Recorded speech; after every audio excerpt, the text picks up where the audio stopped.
Face à la chute des cours mondiaux, le gouvernement ghanéen a annoncé le 14 février 2026 des réformes radicales pour stabiliser son secteur cacaoyer. Les mesures clés incluent la fin du financement étranger, une réduction du prix à la production et l'introduction de nouveaux cadres pour la cocobode. Le prix payé aux producteurs a été baissé de 58 000 à environ 41 000 cedi la tonne pour mieux refléter la réalité du marché mondial. Ces réformes visent à assurer une injection de liquidités immédiate et la viabilité à long terme de l'industrie. Elles devraient remodeler la structure de gestion et de financement de ce secteur économique stratégique face aux pressions financières.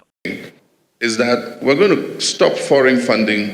L'une des décisions clés que nous avons prises est de cesser d'accepter des financements étrangers pour l'achat de notre cacao. Nous allons émettre des obligations nationales.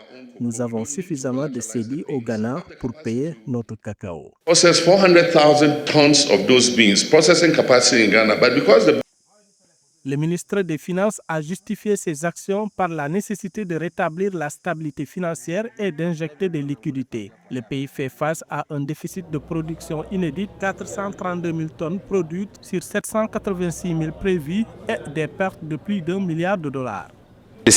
Un examen attentif du secteur du cacao au cours des 8 dernières années a révélé une mauvaise gestion flagrante qui exige des réformes immédiates et globales pour relever les défis du secteur. Le Ghana, deuxième producteur mondial de cacao derrière la Côte d'Ivoire, tire d'importants revenus de cette filière qui représente environ 10% de son PIB et la troisième source de recettes d'exportation après l'or et le pétrole. 1 million d'habitants dépendent de ce secteur. Cependant, le marché a connu une forte volatilité, les prix mondiaux du cacao ayant chuté de 12 500 $ la tonne en décembre 2024 à 7 000 $ en octobre 2025.